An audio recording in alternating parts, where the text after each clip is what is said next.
بسم اللہ الرحمن الرحیم۔ محترم سامعین، سورہ ہود تفسیر میں ہماری چل رہی ہے، جس کی 8 آیات کی تفسیر ہو چکی ہے۔ آج آیت نمبر 9 سے ہم انشاءاللہ تفسیر کریں گے۔ آپ سے درخواست ہے کہ قرآن کریم سامنے رکھ کر غور سے سننے اور سمجھنے کی کوشش کریں، اور دوسروں تک بھی اس لنک وغیرہ کو پہنچا کر یا اس سلسلے سے دوسروں کو بھی جوڑ کر ثواب کے مستحق بنیں۔ اعوذ باللہ من الشیطان الرجیم،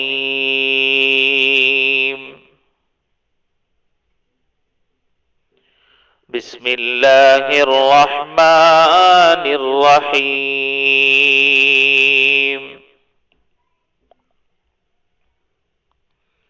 وَلَئِنْ أَذَقْنَا الْإِنسَانَ مِنَّا رَحْمَةً ثُمَّ نَزَعْنَاهَا مِنْهُ إِنَّهُ لَيَئُوسٌ كَفُورٌ۔ اور جب ہم انسان کو کسی رحمت کا مزہ چکھا دیتے ہیں، پھر وہ اس سے واپس لے لیتے ہیں تو وہ مایوس اور ناشکرا بن جاتا ہے۔ وَلَئِنْ أَذَقْنَاهُ نَعْمَاءَ بَعْدَ ضَرَّاءَ مَسَّتْهُ لَيَقُولَنَّ ذَهَبَ السَّيِّئَاتُ عَنِّي إِنَّهُ لَفَرِحٌ فَخُورٌ۔ اور اگر اسے کوئی تکلیف پہنچنے کے بعد ہم اسے نعمتوں کا مزہ چکھا دیں تو وہ کہتا ہے کہ ساری برائیاں مجھ سے دور ہو گئیں۔ وہ اترا کر شیخیاں بگارنے لگتا ہے۔ إِلَّا الَّذِينَ صَبَرُوا وَعَمِلُوا الصَّالِحَاتِ أُولَئِكَ لَهُم مَّغْفِرَةٌ وَأَجْرٌ كَبِيرٌ۔ مگر ہاں، جو لوگ صبر سے کام لیتے ہیں اور نیک عمل کرتے ہیں، وہ ایسے نہیں ہیں، ان کو مغفرت اور بڑا اجر نصیب ہوگا۔ ان تینوں آیتوں میں انسان کی ایک طبعی کمزوری یا بری عادت جس کو کہا جائے اس کا ذکر ہے، اور ساتھ ہی ساتھ مسلمانوں کو اس بری عادت سے بچنے کی ہدایت بھی دی جا رہی ہے۔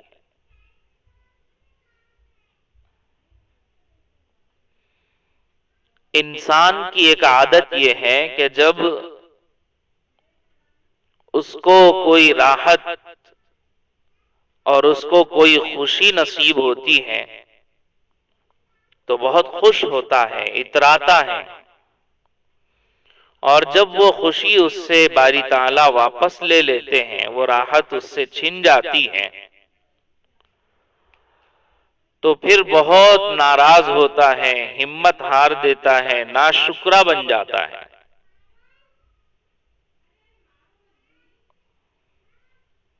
تو اسی عادت کو اللہ تبارک و تعالیٰ نے اس انسان کے یہاں پر ذکر فرمایا ہے کہ انسان کا معاملہ یہ ہے کہ وہ موجودہ حالت کو سب کچھ سمجھنے لگ جاتا ہے۔ اگر حالات ابھی اچھے چل رہے ہوں تو اگلے پچھلے سارے حالات کو بھول کر اترانے میں لگ جاتا ہے۔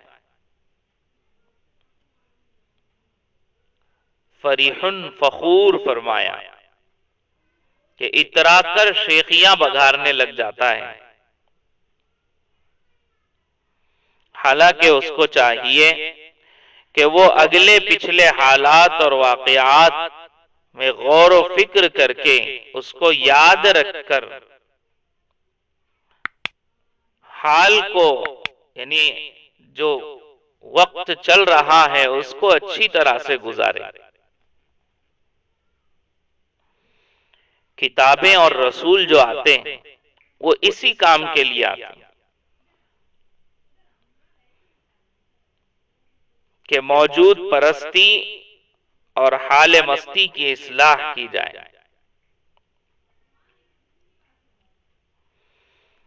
وہ کیا کرتے ہیں کتاب اور رسول؟ وہ آ کر انسان کو ماضی کے عبرتناک واقعات سے سبق حاصل کرنے کی ترغیب دیتے ہیں، اور وہ واقعات یاد دلا کر مستقبل کی فکر کو اس کے سامنے رکھ دیتے ہیں، اور یہ سبق سکھاتے ہیں کہ دنیا کے بدلتے ہوئے حالات میں غور و فکر کرو اور یہ سوچو کہ کون سی طاقت اس پردے کے پیچھے کام کر رہی ہے۔ اس کے اوپر غور و فکر کرنے کی ترغیب دیتے ہیں انبیاء، کتابیں۔ کامل ایمان والے کی علامت، بلکہ کامل انسان بھی جس کو کہا جائے، اس کی علامت یہ ہے کہ وہ دنیا کے ہر تغیر اور انقلاب میں، ہر سکون، راحت، ہر پریشانی اور تکلیف کے وقت میں اس کے پیچھے چھپی ہوئی طاقت کو یاد کرے، دنیا کے اسباب سے دل نہ لگائے، بلکہ اس سے زیادہ ان اسباب کے بنانے والے کی طرف نظر کرے اور اس سے اپنا رشتہ مضبوط کرے۔ انسان کو یہ چاہیے۔ تو یہاں ان اوپر کی دو آیتوں میں، آیت نمبر 9 اور 10 کے اندر، اللہ تبارک و تعالی نے انسان کی اس جلد بازی والی صفت کو اور انسان کے واویلا مچانے والی صفت کو بیان فرمایا ہے، اور پھر آیت نمبر 11 میں اللہ تبارک و تعالی فرماتے ہیں کہ بعض لوگ اس سے مستثنا ہیں۔ وہ کون ہیں جو ان سے الگ ہیں؟ وہ لوگ ہیں جو صبر کرتے ہیں اور نیک اعمال کرتے رہتے ہیں۔ یہ دو صفتیں جن کے اندر پائی جاتی ہیں وہ اس سے الگ ہیں، اوپر کے لوگوں، اوپر جو صفات بیان ہوئی ہے جن لوگوں کی، ان لوگوں سے الگ ہیں۔ صبر کا مفہوم ہم یہاں پر یہ کریں گے کہ وہ اپنے نفس کے چوچلوں کو دبا کر کے شریعت کے مطابق کام کرتا ہو، سارے گناہوں سے توبہ کر کے نیکی کے کام کرتا ہو۔ اِلَّا الَّذِينَ صَبَرُوا،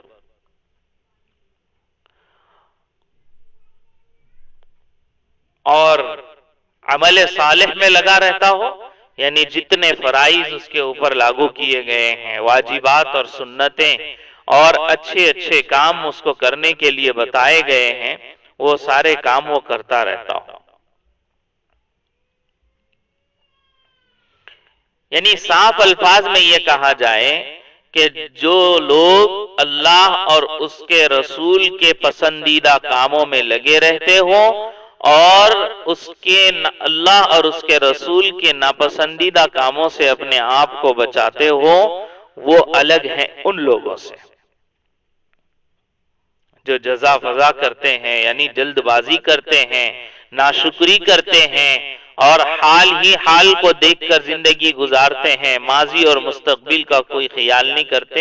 ان سے یہ لوگ الگ ہیں جو صبر اور عمل صالح کرتے ہیں۔ تو ایسے لوگوں کو اللہ تبارک و تعالی کیا دیں گے؟ اولئک لہم مغفرۃ واجر کبیر، کہ ایسے لوگوں کے لیے اللہ کا وعدہ ہے کہ ان کے گناہ بخش دیے جائیں گے، اور ان کے نیک عمل کا بہت بڑا بدلہ ان کو ملے گا، اجر کبیر، بہت بڑا بدلہ، بہت بڑا اجر ان کو جو ہے اللہ تبارک و تعالی عطا فرمائیں گے۔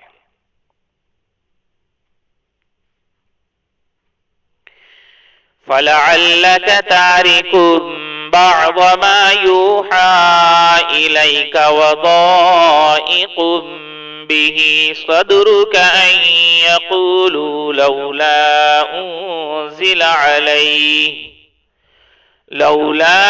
أنزل عليه كنز أو جاء معه ملك إنما أنت نذير والله على كل شيء وكيل۔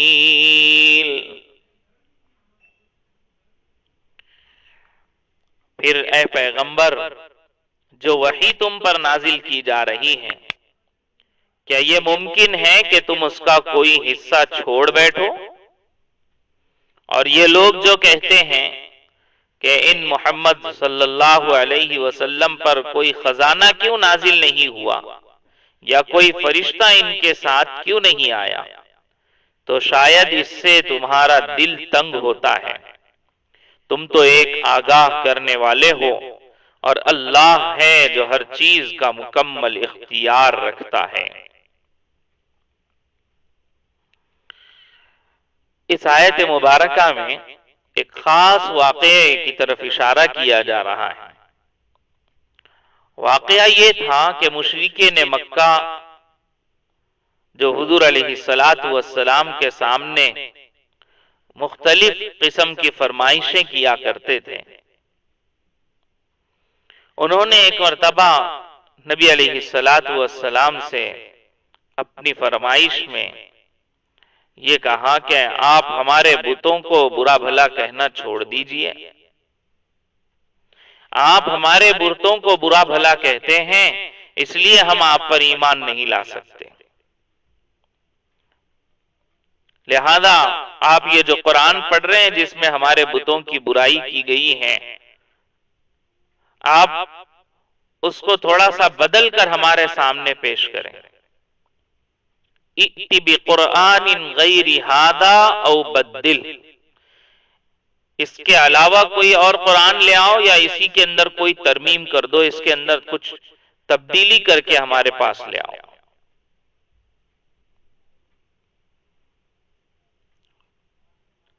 اور دوسری بات یہ کرتے کہ جب آپ یہ کہتے ہو کہ میں اللہ کا نبی ہوں اور یہ قرآن اللہ کی طرف سے آیا ہے، تو چاہیے کہ آپ کے پاس تو خزانے ہوں، اور یا تو پھر آسمان سے کوئی فرشتہ آ کر کے آپ کی تصدیق کر دے کہ ہاں یہ اللہ کے نبی ہیں۔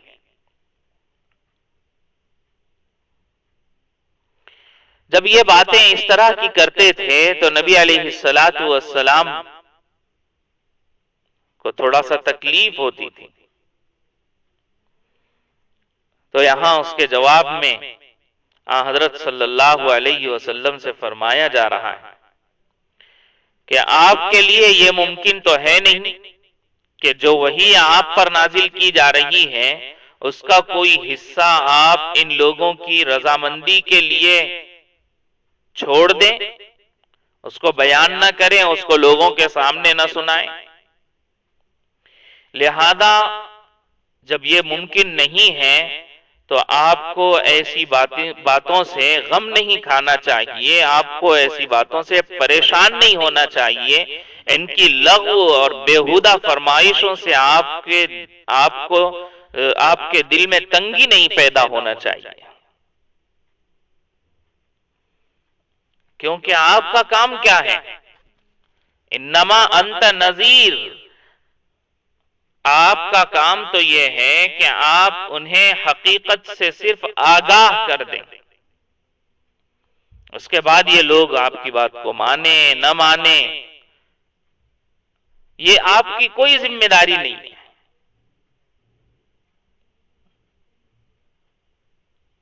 اور ان کو خود سمجھنا چاہیے کہ یہ لوگ جو یہ بات کہہ رہے ہیں کہ آپ کے ساتھ آپ کے پاس کوئی خزانہ ہونا چاہیے یا آپ کے اوپر کوئی فرشتہ نازل ہونا چاہیے، تو نبوت اور بادشاہت اور خزانے کا کیا جوڑ ہے،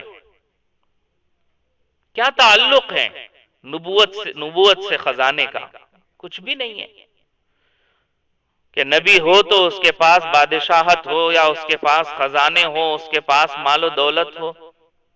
نبی کے اختیار سے تھوڑی یہ ساری چیزیں ہوتی ہے۔ یعنی یہ لوگ کیا یہ سمجھ رہے ہیں کہ نبی مختار ہوتا ہے، نبی کو ہر چیز کا اختیار دیا جاتا ہے؟ یہ سمجھ رہے ہیں؟ اگر ایسا سمجھ رہے ہیں تو ان کی سوچ بالکل غلط ہے۔ نبی تو نبی ہوتا ہے، وہ تو اللہ کا بندہ ہوتا ہے، اللہ کا چہیتا اور اللہ کا خاص ہوتا ہے۔ اور اس کا کام کیا ہوتا ہے؟ اس کا کام اللہ کے احکامات بندوں تک کے پہنچانا ہوتا ہے، وہ مختار کل نہیں ہوتا ہے۔ تمام اختیارات تو اللہ ہی کو حاصل ہیں، وہ اپنی حکمت سے فیصلہ کرتا ہے، جس کو جیسا چاہتا ہے وہ عطا کرتا ہے، اور کس کی کون سی فرمائش پوری کرنا ہے، کس کی کون سی فرمائش کو پورا نہیں کرنا ہے، وہ اللہ ہی جانتا ہے۔ اسی کو فرمایا واللہ علی کل شیء واللہ علی کل شیء وکیل، اور اللہ ہے جو ہر چیز کا مکمل اختیار رکھتا ہے۔ ام یقولون افتراہ قل فأتوا بعشر سور مثله مفتريات وادعوا من استطعتم من دون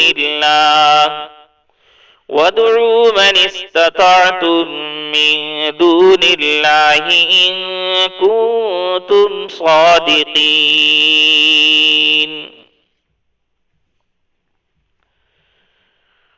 بھلا کیا یہ لوگ یوں کہتے ہیں کہ یہ وحی اس پیغمبر نے اپنی طرف سے گھڑ لی ہے؟ اے پیغمبر ان سے کہہ دو کہ پھر تو تم بھی اس جیسی گھڑی ہوئی 10 صورتیں بنا کر لے آؤ، اور اللہ کے سوا جس کسی کو بلا سکو بلا لو اگر تم سچے ہو۔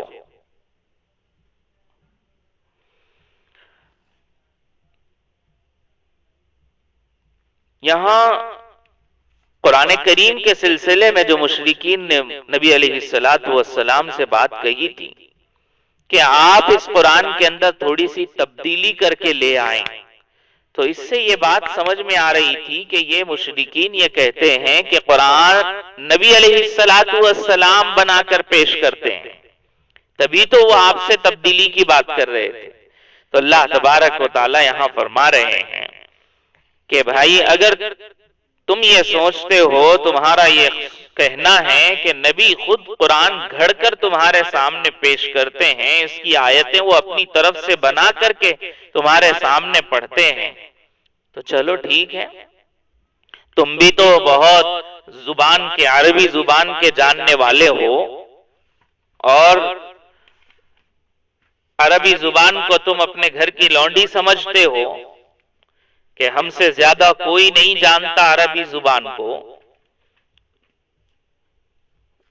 لہذا ایک کام کرو، جب یہ کہتے ہو کہ یہ نبی اکیلے قرآن کو بنا کر کے پیش کرتے ہیں، تو چلو ٹھیک ہے، تم سب مل کر کے اس قرآن کی جیسی 10 صورتیں بنا کر لے آؤ۔ اور یہ جو چیلنج ہے نا یہاں فَأْتُوا بِعَشْرِ سُوَرٍ مِثْلِهِ، یہ پہلا چیلنج ہے قرآن کریم کا،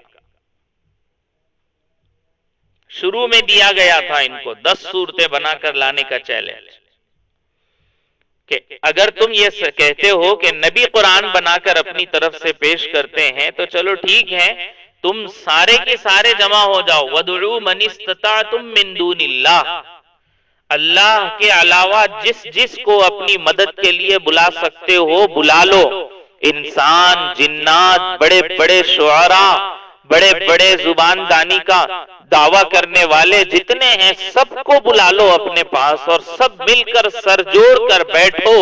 آج نہیں، ایک دن میں نہیں، ایک گھنٹے میں نہیں، یہ کوئی وقت بھی تمہارے سامنے طے کر کے نہیں دیا جا رہا ہے. جب تک جتنی محنت کر کے بنا سکتے ہو، جتنے لوگوں سے مل جل کر کے، جتنے لوگ مل جل کر بنا سکتے ہو، سب مل جل کر بیٹھو. جب تک بیٹھنا ہو تب تک بیٹھو اور اس قرآن کے جیسی 10 صورتیں بنا کر لا کر پیش کر دو. لیکن اس چیلنج کا کوئی جواب نہیں دے سکا. تو پھر بعد میں اس چیلنج کو اللہ نے مزید آسان کر دیا، اور سورہ بقرہ کے اندر بھی گزرا ہے، اور سورہ یونس میں بھی ابھی گزری ہے ایک آیت مبارکہ جس میں اللہ تبارک و تعالیٰ نے فرمایا کہ ٹھیک ہے 10 صورتیں نہیں بنا سکتے تو ایک ہی صورت بنا کر لے آؤ. فَأْتُوا بِسُورَةٍ مِّن مِّثْلِهِ. وہاں فرمایا وَادْعُوا شُهَدَاءَكُم مِّن دُونِ اللَّهِ. جتنے حاضر کر سکتے ہو اللہ کے علاوہ ان تمام کو حاضر کر کے اپنے سامنے رکھ کر بٹھا کر بناؤ قرآن کریم کے جیسی ایک صورت بناؤ، چھوٹی سے چھوٹی صورت بناؤ اور لا کر پیش کرو. مگر مشرکین مکہ جو اپنی فصاحت و بلاغت پر ناز کرتے تھے، زبان دانی کا، عربی زبان کے جاننے کا اور عربی زبان کے سمجھنے کا دعویٰ کرتے تھے، ان میں سے کوئی بھی اس چیلنج کو قبول نہیں کر سکا. تو یہاں 10 صورتوں کا کہا تھا، پھر وہاں ایک صورت کا کہا، لیکن کوئی بھی اس چیلنج کو پورا نہیں کر سکا. یعنی جو انہوں نے اعتراض کیا تھا نبی علیہ السلام پر، یعنی نعوذ باللہ ایک قسم کا بہتان باندھا تھا آپ علیہ السلام پر کہ آپ قرآن بنا کر لا کر پیش کر رہے ہو، تو اس جیسا قرآن بنا کر لا کر پیش کرنے کا جب قرآن کریم نے چیلنج دیا، اپنے ہی منہ اوندھے گر گئے اس چیلنج کے سامنے، نہیں لا کر پیش کر سکے قرآن کریم. قرآن کہہ رہا ہے یہاں پر ان کنتم صادقین، اگر تم اپنے نبی علیہ السلام کے اوپر لگائے گئے الزام میں سچے ہو تو پھر اس قرآن کے جیسی 10 صورتیں بنا کر کے لے آؤ، یا ایک صورت ہی بنا کر لے کر آؤ، پیش کرو. لیکن پیش نہیں کر سکے، یعنی قرآن کریم کا چیلنج کو پورا نہیں کر سکے تو خود اپنے ہی منہ آپ اوندھے گر گئے، اور جو ہے نبی علیہ السلام پر لگایا گیا ان کا جو بہتان تھا وہ آٹومیٹک ختم ہو گیا، خود بخود ختم ہو گیا. اور یہ چیلنج آج بھی ہے قرآن کریم انسانوں سے کر رہا ہے. آج تک کوئی اس قرآن کریم کے چیلنج کو پورا نہیں کر سکا. یہ قرآن کریم کی صداقت کی، سچائی کی، اس کی حقانیت کی، اس کے رب تعالیٰ کا کلام ہونے کی سب سے مضبوط اور سب سے بڑی دلیل ہے. فَإِن لَّمْ يَسْتَجِيبُوا لَكُمْ فَاعْلَمُوا أَنَّمَا أُنزِلَ بِعِلْمِ اللَّهِ وَأَن لَّا إِلَٰهَ إِلَّا هُوَ فَهَلْ أَنتُم مُّسْلِمُونَ. اس کے بعد اگر یہ تمہاری بات قبول نہ کرے تو اے لوگو یقین کر لو کہ یہ وحی صرف اللہ کے علم سے اتری ہے، اور یہ کہ اللہ کے سوا عبادت کے کوئی لائق نہیں ہے. تو کیا اب تم فرما بردار بنو گے؟ جب وہ چیلنج کو پورا نہیں کر سکے تو اللہ تبارک و تعالیٰ فرما رہے ہیں کہ اب تو یقین کر لو، جب چیلنج پورا نہیں کر سکے تو کہ یہ کلام اللہ کی جانب سے نازل شدہ ہے اور اس کے علاوہ کسی اور کی عبادت نہیں کرنا چاہیے. کیا تم اب بھی بات کو مانو گے؟ فَهَلْ أَنْتُمْ مُسْلِمُونَ، اب فرما بردار بنو گے؟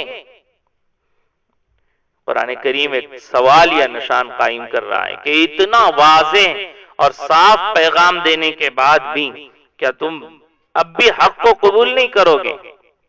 قبول کر لینا چاہیے۔ من كان يريد الحياة الدنيا وزينتها نوفي إليهم أعمالهم فيها وهم فيها لا يبخسون۔ جو لوگ صرف دنیاوی زندگی اور اس کی سج دھج چاہتے ہیں، ہم ان کے اعمال کا پورا پورا صلہ اسی دنیا میں بھگتا دیں گے، اور یہاں ان کے حق میں کوئی کمی نہیں ہوگی۔ کافر لوگ جو آخرت پر تو ایمان نہیں رکھتے اور دنیا میں جو کچھ کرتے ہیں وہ صرف اور صرف دنیا ہی کی خاطر کرتے ہیں،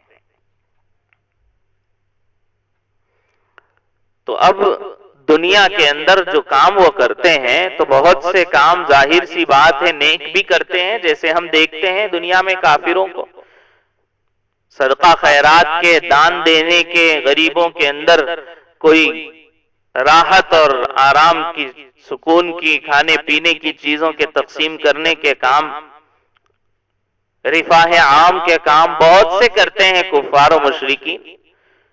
تو ان کے ان کاموں کا کیا ہوگا؟ اللہ تبارک و تعالیٰ اس آیت مبارکہ کے ذریعے سے فرما رہے ہیں کہ ان کے اس صدقہ و خیرات کا صلہ دنیا ہی میں ان کو دے دیا جاتا ہے۔ نوفی الیہم اعمالہم فیہا، کہ ہم ان کے اعمال کا پورا پورا صلہ اسی دنیا میں بھگتا دیں گے، آخرت میں ان کا کوئی ثواب نہیں ملے گا، کیونکہ آخرت میں تو کسی نیکی کا ثواب، کوئی نیکی ایمان کے بغیر معتبر ہی نہیں۔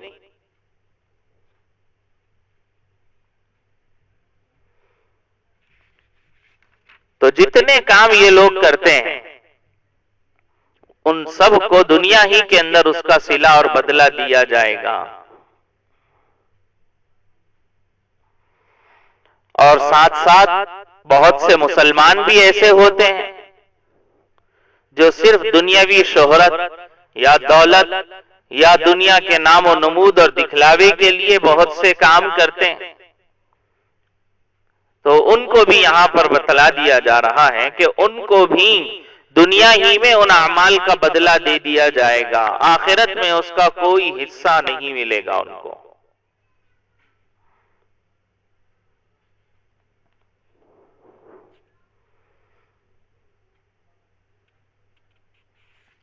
مفسرین نے صاف فرمایا ہے کہ یہاں پر وہ مسلمان بھی مراد ہے آیت کریمہ میں، جو دنیا کی نیت سے یا دنیا میں کسی کو خوش کرنے کے لیے یا کسی کو دکھلانے کے لیے، نام و نمود، ریا اور شہرت کے لیے یہاں دنیا میں کام کرتے ہیں، ان کو دنیا ہی کے اندر ان کے اعمال کا بدلہ مل جائے گا۔ یعنی اگر وہ نام نمود چاہتے ہیں نام و نمود مل جائے گا، شہرت چاہتے ہیں شہرت مل جائے گی، اور جو چیز چاہتے ہیں دنیا میں وہ مل جائے گی، آخرت میں ان کا کوئی حصہ نہیں ہوگا۔ رسول کریم صلی اللہ علیہ وسلم کی مشہور حدیث ہے جو بخاری شریف کی بھی پہلی روایت ہے، اور دیگر محدثین نے بھی اپنی کتابوں میں اس روایت کو پہلا درجہ دیا ہے، اسی سے کتاب کو شروع کیا ہے۔ انما الاعمال بالنیات وانما لکل امرئ ما نوى فمن كانت هجرته الى اللہ ورسولہ فہجرته الى اللہ ورسولہ، کہ اعمال کا سارا دار و مدار نیتوں پر ہے۔ اگر کسی نے ہجرت اللہ اور اس کے رسول کے لیے کی ہوگی تو اس کی ہجرت اللہ اور اس کے رسول کے لیے ہوگی۔ ومن كانت ہجرته الى دنیا، اور اگر کوئی دنیا کے لیے ہجرت کرے گا تو اس کی ہجرت جس نیت سے وہ کر رہا ہے اس کے لیے ہوگی، اس کو دنیا نصیب ہو جائے گی۔ پوری روایت صاف اس بات کو واضح کر رہی ہے کہ جو شخص اپنے عمل میں جس چیز کی نیت کرتا ہے اس کو وہی چیز ملتی ہے، جو دنیا کی نیت کرتا ہے اس کو دنیا ملتی ہے، جو آخرت کی نیت کرتا ہے اس کو آخرت ملتی ہے۔ اور ایمان والے کے لیے بڑی اچھی بات یہ ہے کہ اگر وہ دونوں کی نیت کرتا ہے تو اس کو دونوں بھی ملتے ہیں، دنیا میں بھی اس کو اس کا اچھا بدلہ مل جاتا ہے اور آخرت میں بھی اس کو اس کا اجر و ثواب ملے گا۔ اسی لیے ایک حدیث میں ہے کہ قیامت کے روز ان لوگوں کو لایا جائے گا جو دنیا میں عبادت اس لیے کرتے تھے کہ لوگوں کی نظر میں ان کی عزت ہو۔ ان سے کہا جائے گا کہ تم نے نماز پڑھی، صدقہ خیرات کیا، جہاد کیا، قرآن کی تلاوت کی، مگر یہ سب اس نیت سے کیا تھا کہ تم نمازی اور سخی اور غازی اور قاری کہلاؤ۔ جو تم چاہتے تھے وہ تمہیں مل گیا۔ دنیا میں تمہیں سخی کہا جا چکا، دنیا میں تمہیں قاری کہا جا چکا، تمہیں دنیا میں نمازی کہا جا چکا، اب یہاں تمہارے ان اعمال کا کوئی بدلہ تم کو نہیں ملے گا، اور گھسیٹ کر ان کو جہنم کے اندر ڈال دیا جائے گا۔ حضرت ابو ہریرہ رضی اللہ تعالیٰ عنہ اس حدیث کو بیان کرتے ہیں اور حدیث نقل کر کے رو پڑے، اور پھر قرآن کریم کی آیت مبارکہ تلاوت فرمائی، من کان یرید الحیات الدنیا وزینتہا نوفی الیہم اعمالہم۔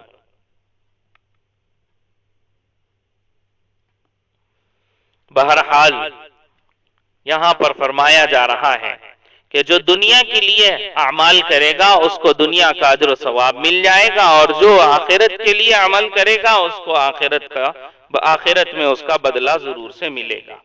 لیکن یہاں پر ایک شبہ یہ ہو سکتا ہے جب ہم یہ کہہ رہے ہیں کہ کافر اور مشرک کو اس کے عمل کا، اچھے عمل کا بدلہ دنیا ہی میں دے دیا جائے گا، تو پھر بہت سے ایسے بھی لوگ ہوتے ہیں کہ دنیا کا ارادہ اور کوشش کرنے کے باوجود بھی دنیا میں ان کا مطلب پورا نہیں ہوتا اور کچھ بھی ان کو نہیں ملتا۔ بعض کافر و مشرک بھی ہوتے ہیں، بہت مال خرچ کرتے ہیں اور ان کی نیت ہوتی ہے کہ مشہور ہو جائیں لیکن مشہور نہیں ہوتے، یا نیت یہ ہوتی ہے کہ اس کا بدلہ ہم کو دنیا ہی میں مل جائے لیکن ان کو مالداری اور تونگری دنیا میں نصیب نہیں ہوتی اتنی خاص۔ تو پھر جب یہ کہا جا رہا ہے کہ دنیا میں اس کا بدلہ دے دیا جاتا ہے لیکن ظاہر میں دنیا میں کوئی بدلہ نظر نہیں آ رہا، یہ کیا معاملہ؟ تو جواب یہ ہے اس کا کہ قرآن کریم کی آیت میں اس جگہ تو تفصیل نہیں بیان کی گئی ہے، لیکن سورہ اسراء کی ایک آیت ہے جس میں اللہ تبارک و تعالیٰ نے فرمایا ہے، من کان یرید العاجلۃ عجلنا لہ فیہا ما نشاء لمن نرید، یعنی جو شخص دنیا ہی کا ارادہ کرتا رہتا ہے ہم اس کو دنیا ہی میں نقد دے دیتے ہیں، مگر دنیا میں یہ دینے کی دو شرطیں ہیں۔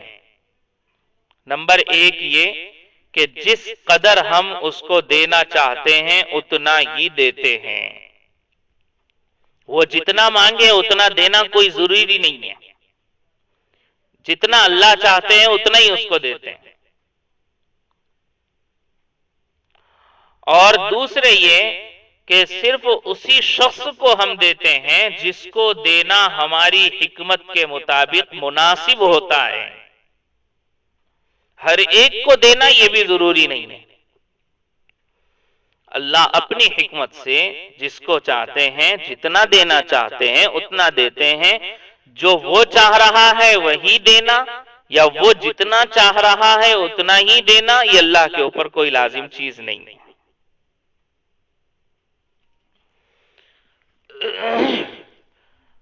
تو دنیا میں سب کچھ مل جائے گا ان کو، شہرت، عزت، دولت وغیرہ جو کچھ یہ چاہتے ہیں، اور آخرت میں کچھ بھی نہیں ملے گا۔ اولئک الذین لیس لهم فی الآخرة الا النار وحبط ما صنعوا فیہا وباطل ما كانوا یعملون۔ یہ وہ لوگ ہیں جن کے لیے آخرت میں دوزخ کے سوا کچھ نہیں ہے، اور جو کچھ کارگزاری انہوں نے کی تھی وہ آخرت میں بیکار ہو جائے گی، اور جو عمل وہ کر رہے ہیں وہ آخرت کے اعتبار سے بالکل نہ ہونے کی طرح سے ہے، کل عدم ہے، باطل سارے اعمال ان کے۔ کیوں؟ اس لیے کہ ایمان ہی نہیں ہے، ایمان نہیں ہے تو کوئی عمل قابل قبول ہی نہیں ہے، یا ایمان ہے لیکن نیت عمل کے اندر کسی دوسرے کے لیے کسی دوسرے کی رضامندی اس کے اندر جو ہے شامل کر دی، یعنی گویا کہ شرک خفی کر دیا، تو سارے عمل اس کے باطل ہو گئے، وہ عمل کرنا نہ کرنا برابر ہے۔ أَفَمَنْ كَانَ عَلَى بَيِّنَةٍ مِّن رَّبِّهِ وَيَتْلُوهُ شَاهِدٌ مِّنْهُ وَمِن قَبْلِهِ كِتَابُ مُوسَىٰ إِمَامًا وَرَحْمَةً أُولَٰئِكَ يُؤْمِنُونَ بِهِ وَمَن يَكْفُرْ بِهِ مِنَ الْأَحْزَابِ فَالنَّارُ مَوْعِدُهُ فَلَا تَكُ فِي مِرْيَةٍ مِّنْهُ إِنَّهُ الْحَقُّ مِنْ رَبِّكَ وَلَكِنَّ أَكْثَرَ النَّاسِ لَا يُؤْمِنُونَ۔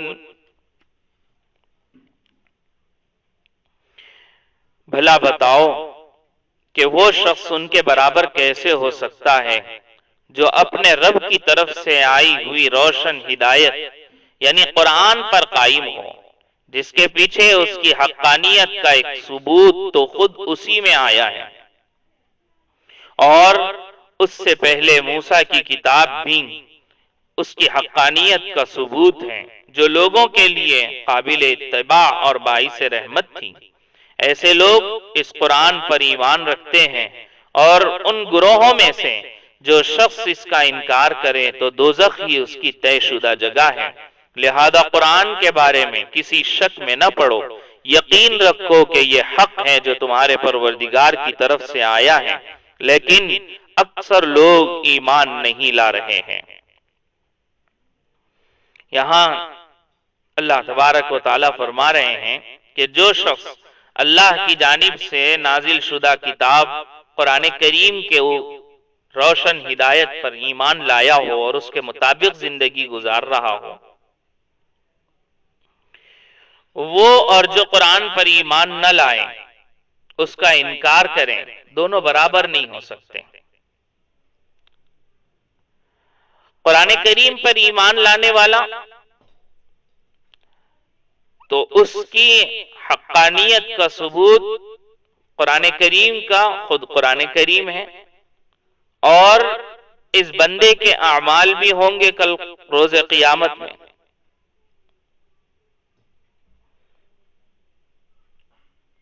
اور ساتھ ہی ساتھ حضرت موسیٰ علیہ السلام پر نازل ہونے والی جو کتاب ہے تورات، اس میں بھی نبی علیہ السلام کے تشریف لانے کی واضح علامتیں بیان کی گئیں، اور اس میں بھی یہ بات بیان کی گئی کہ قرآن کریم آپ کے اوپر نازل ہوگا، تو یہ سارے ثبوت ہیں۔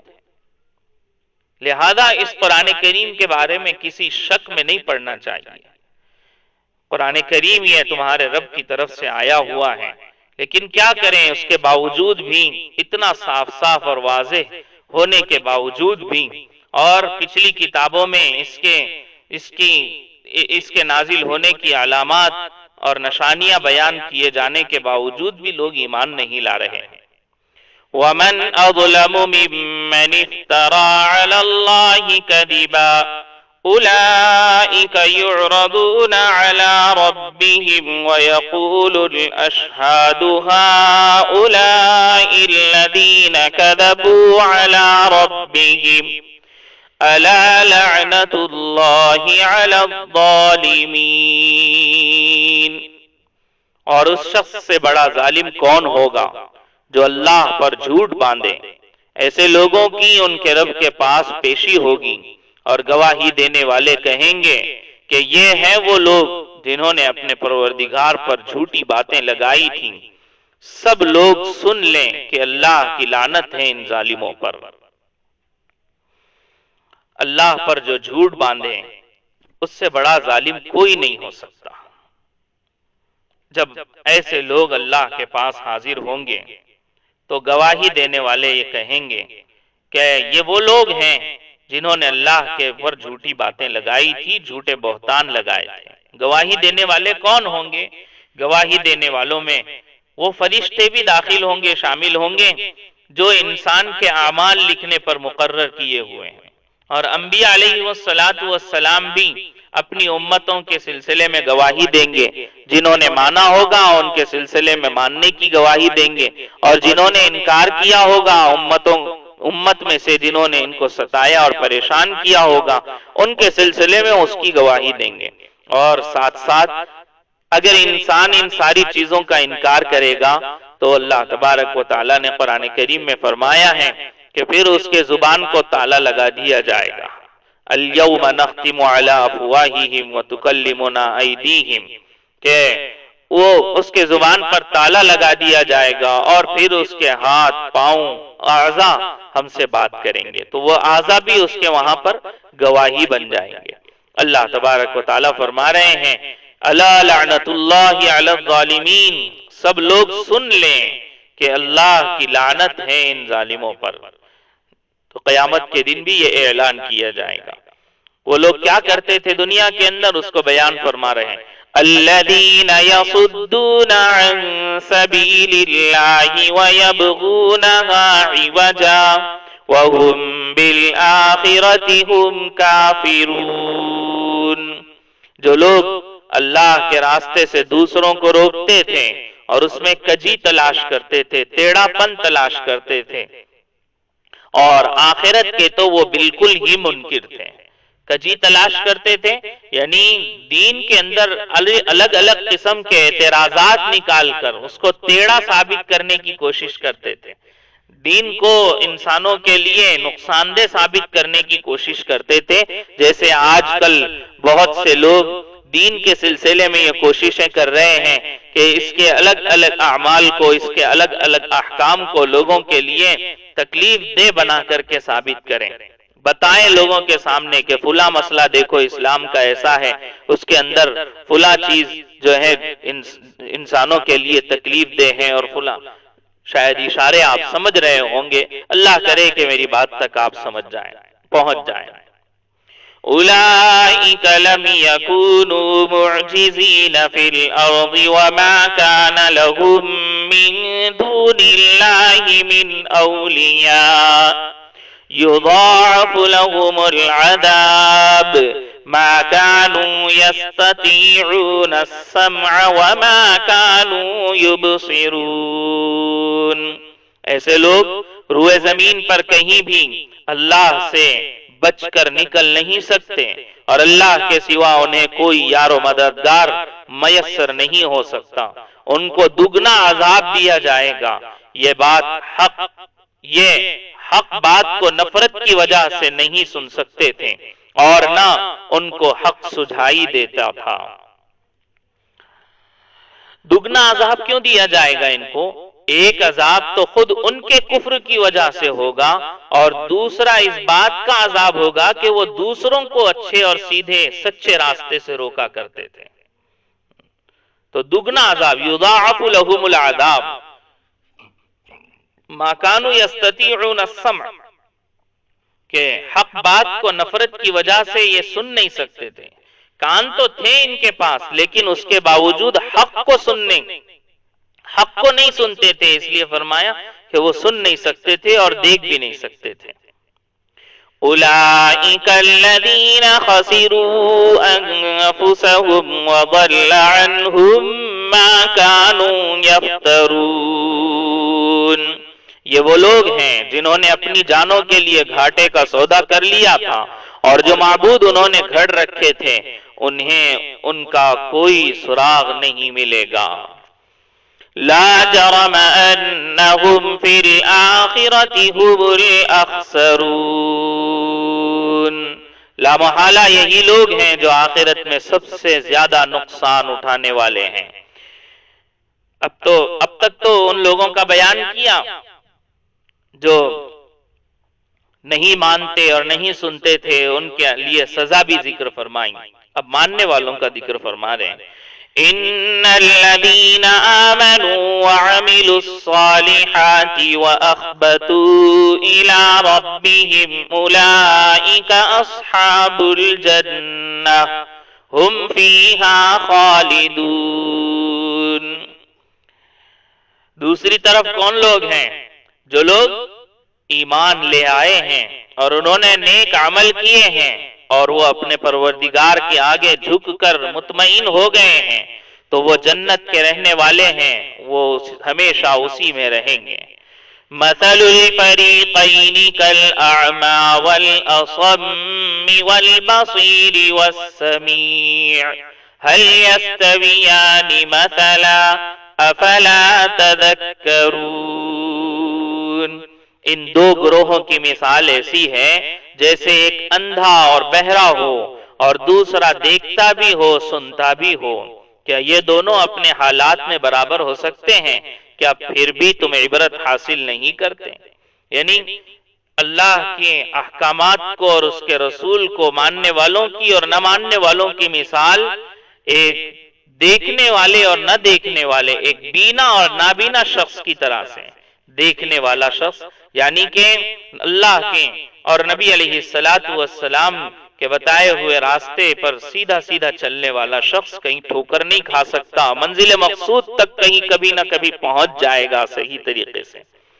اور اللہ کی نہ ماننے والا، اس کے رسول کو نہ ماننے والا، وہ نابینا کی طرح سے ہے کہ ٹھوکریں کھاتا رہے گا اور کہیں نہ کہیں گڑھے میں جا کر تباہ و برباد ہوگا، گرے گا، اپنی جان سے ہاتھ دھوئے گا۔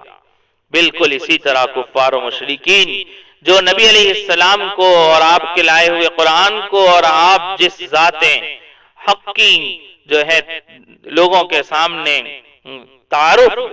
ذات حق کا تعارف پیش کر رہے ہیں، اس ذات حق کو نہیں مانے گا تو پھر وہ ایک نہ ایک دن جو ہے جہنم کے گڑھے کے اندر جا کر گرے گا۔